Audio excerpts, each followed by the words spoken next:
خالد کو وہ مارکا یاد آ رہا تھا اور اس کے دل پر بوجھ پڑتا جا رہا تھا۔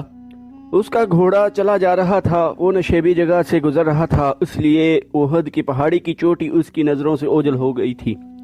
اسے اپنے قبیلے کی عورتیں یاد آئیں جو قریش اور اس کی اتحادی قبائل کو جوش دلا رہی تھیں۔ خالد کو یاد آیا کہ وہ مارکے کا نظارہ کرنے کے لیے ایک بلند جگہ چڑھ گیا تھا۔ اسے مسلمان عورتیں نظر آئیں۔ مسلمان اپنے جن زخمیوں کو پیچھے لاتے تھے انہیں عورتیں سنبھال لیتی تھیں، ان کی مرہم پٹی کرتی اور انہیں پانی پلاتی تھیں۔ مسلمانوں کے ساتھ 14 عورتیں تھیں جن میں حضرت فاطمہ رضی اللہ عنہا بھی تھیں۔ پھر یوں ہوا کہ قلیل تعداد مجاہدین کثیر تعداد کفار پر غالب آ گئے۔ قریش کا پرچم بردار گرا تو کسی اور نے پرچم اٹھا لیا، وہ بھی گرا، پرچم کئی بار گرا، آخر میں ایک غلام نے پرچم اٹھا کر اونچا کیا لیکن وہ بھی مارا گیا۔ پھر مسلمانوں نے قریش کو پرچم اٹھانے کی مہلت نہ دی، قریش کے جذبے جواب دے گئے۔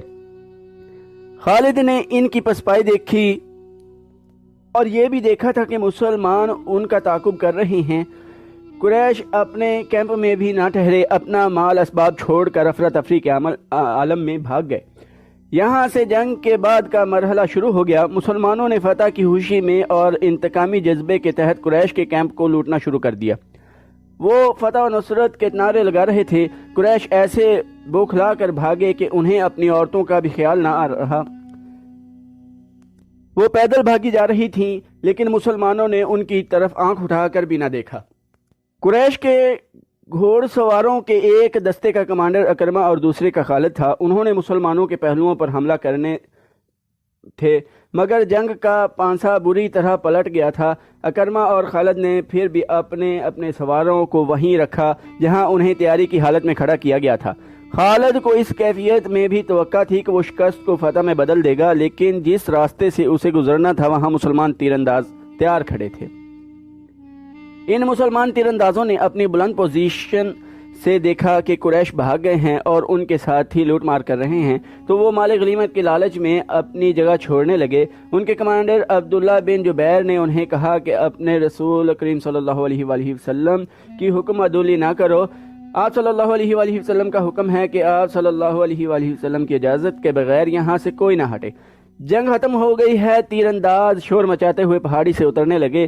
مال غنیمت فتح ہماری ہے۔ عبداللہ رضی اللہ عنہ بن جبیر کے ساتھ صرف 9 تیر انداز رہ گئے۔ خالد نے یہ منظر دیکھا تو اسے ایسا لگا جیسے خواب دیکھ رہا ہو۔ وہ یہی چاہتا تھا، وہ تیر اندازوں کو دیکھتا رہا۔ جب وہ قریش کے کیمپ میں پہنچ گئے تو اس نے اس پہاڑی این پر حملہ کر دیا جہاں عبداللہ رضی اللہ عنہ بن جبیر اور اس کے 9 تیر انداز رہ گئے تھے۔ خالد انہیں نظر انداز بھی کر سکتا تھا لیکن ان سے وہ انتقام لینا چاہتا تھا۔ اس کے گھوڑ سوار پہاڑی پر چڑھتے جا رہے تھے، اوپر سے تیر انداز تیزی سے تیر برسا رہے تھے۔ اکرمہ نے خالد کو عینین پر حملہ کرتے دیکھا تو وہ بھی اپنے سوار دستے کو وہیں لے گیا اور اس کے گھوڑے ہر طرف سے اوپر چڑھنے لگے۔ سواروں کے پاس بھی تیر کمانیں تھیں، وہ اوپر کو تیر چلا رہے تھے لیکن اتنے گھوڑ سواروں کو روکنا ان کے لیے ممکن نہ تھا۔ سوار اوپر چلے گئے، تیر انداز دست بدست لڑائی بھی لڑے اور سب زخمی ہو کر گرے۔ خالد نے زخمیوں کو پہاڑی سے نیچے پھینک دیا۔ عبداللہ رضی اللہ عنہ بن جبیر کو شہید ہو گئے۔ وہاں سے خالد اور اکرمہ نے اپنے گھوڑ سواروں کو اتارا اور اس مقام پر آ گئے جہاں سے مسلمانوں نے لڑائی کی ابتدا کی تھی۔ خالد کے حکم پر دونوں نے مل کر مسلمانوں پر حملہ کر دیا۔ مسلمان لڑنے کی حالت میں نہیں تھے لیکن رسول کریم صلی اللہ علیہ وآلہ وسلم نے مجاہدین کی کچھ تعداد کو اپنے ساتھ رکھا ہوا تھا۔ وہ مجاہدین گھوڑ سواروں کے مقابلے میں ڈٹ گئے۔ قریش کے ساتھ عورتیں آئی تھیں، وہ بھاگ گئی تھیں لیکن عمرہ نام کی ایک عورت وہیں کہیں چھپ گئی تھی۔ اس نے جب قریش کے گھوڑ سواروں کو مسلمانوں پر حملہ کرتے دیکھا تو اسے قریش کا پرچم زمین پر پڑا نظر آ گیا۔ اس عورت نے پرچم اٹھا کر اوپر کر دیا۔ ابو سفیان نے اپنے بھاگتے ہوئے پیادوں پر قابو پا لیا تھا۔ اس نے ادھر دیکھا تو اسے اپنا پرچم لہراتا نظر آیا۔ اس نے حبل زندہ باد اور عزا زندہ باد کے نعرے لگانے اور پیادوں کو واپس لا کر مسلمانوں کو گھیرے میں لے لیا۔ خالد کو وہ وقت یاد آ رہا تھا، وہ رسول کریم صلی اللہ علیہ وآلہ وسلم کو ڈھونڈ رہا تھا۔ اور آج 4 برس بعد وہ مدینہ جا رہا تھا اور اس کے ذہن پر رسول کریم صلی اللہ علیہ وآلہ وسلم کا غلبہ تھا۔ احد کی پہاڑی افق سے ابھرتی آ رہی تھی اور خالد کا گھوڑا خراما خراما چلا جا رہا تھا۔ خالد کی ذہنی کیفیت کچھ ایسی ہوتی جا رہی تھی جیسے اسے آگے جانے کی کوئی جلدی نہ ہو، اور کبھی وہ لگام کو یوں جھٹکا دیتا جیسے اسے بہت جلدی پہنچنا ہو، لیکن جس منزل کو وہ جا رہا تھا وہ منزل ابھی اس پر پوری طرح واضح نہیں ہوئی تھی۔ کبھی اسے یوں لگتا جیسے ایک مقناطیسی قوت ہے جو اسے آگے ہی آگے کو کھینچ رہی ہے، اور کبھی وہ محسوس کرتا جیسے اس کے اندر سے اٹھتی ہوئی ایک قوت اسے پیچھے دھکیل رہی ہے۔ خالد اسے ایک آواز سنائی دی جو اس کے اندر سے اٹھتی تھی، لیکن اسے حقیقی سمجھ کر اس نے گھوڑے کی باگ کھینچی اور آگے پیچھے دیکھا۔ وہاں ریت کے سوا کچھ بھی نہ تھا، لیکن آواز آ رہی تھی، خالد کیا یہ سچ ہے جو میں نے سنا ہے؟ خالد نے اس آواز کو پہچان لیا، وہ اس کے ساتھی اکرمہ کی آواز تھی۔ ایک ہی روز پہلے اکرمہ اسے کہہ رہا تھا، اگر تم یہ سوچ رہے ہو کہ محمد صلی اللہ علیہ وآلہ وسلم خدا کا بھیجا ہوا نبی ہے تو یہ خیال دل سے نکال دو۔ محمد صلی اللہ علیہ وآلہ وسلم ہمارے بہت سے رشتہ داروں کا قاتل ہے۔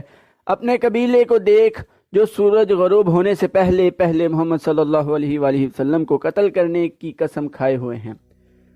خالد نے لگام کو ہلکا سا جھٹکا دیا اور گھوڑا چل پڑا۔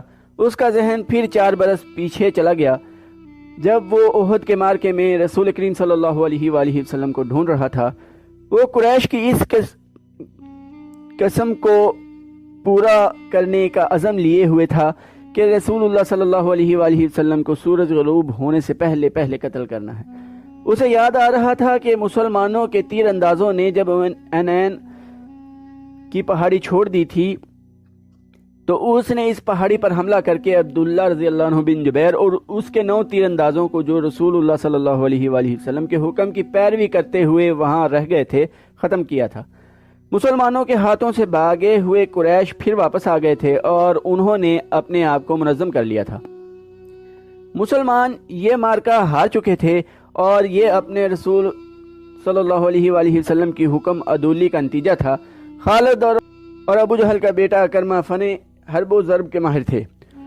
ان کے لیے ایک مسلمان کو قتل کر دینا اب مشکل نہیں رہا تھا۔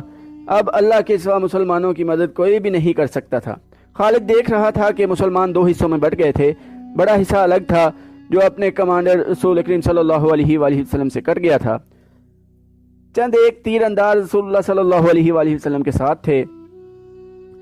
یہ وہ صحابہ کرام رضی اللہ عنہ تھے جن کے دلوں میں مال غنیمت کا لالچ نہ تھا۔ ان کی تعداد 30 تھی۔ ان میں ابو دجانہ، سعد بن ابی وقاص، حضرت علی، حضرت عبد الرحمن بن عوف، حضرت ابو بکر، حضرت ابو عبیدہ، طلحہ بن عبداللہ، مصعب بن عمیر خاص طور پر قابل ذکر ہیں۔ ان 14 خواتین میں سے جو زخمیوں کی دیکھ بھال کے لیے ساتھ آئی تھیں وہ رسول اللہ صلی اللہ علیہ وآلہ وسلم کے ساتھ تھیں۔ ایک عمارہ رضی اللہ عنہا تھیں اور دوسری ایمن رضی اللہ عنہا نام کی ایک حبشی خاتون تھیں۔ ایمن رضی اللہ عنہا آپ صلی اللہ علیہ وآلہ وسلم کے بچپن میں آپ صلی اللہ علیہ وآلہ وسلم کی دایا رہ چکی تھی۔ باقی 12 خواتین ابھی تک زخمیوں کو اٹھانے، پیچھے لانے اور ان کی مرہم پٹی کرنے میں مصروف تھیں۔ خالد رسول کریم صلی اللہ علیہ وآلہ وسلم کو ڈھونڈ رہا تھا، لیکن وہ میدان جنگ میں زیادہ گھوم پھر نہیں سکتا تھا کیونکہ اس کی کمان میں گھوڑ سواروں کا ایک حبش تھا جسے اس نے پوری طرح اپنے نظم و نسق میں رکھا ہوا تھا۔ وہ اندھا دھند حملے کا قاتل نہیں تھا۔ اس کا اصول تھا کہ دشمن کی ایسی رگ پر ضرب لگاؤ کہ دوسری ضرب سے پہلے وہ گھٹنے ٹیک دے۔ آج کی ایپیسوڈ ادھر ہی ختم کرتے ہیں۔ چینل کو سبسکرائب کر دیجئے گا، لائک اور کمنٹ کرنا نہ بھولیے گا۔ آپ کا ٹائم دینے کے لیے شکریہ۔ اللہ حافظ۔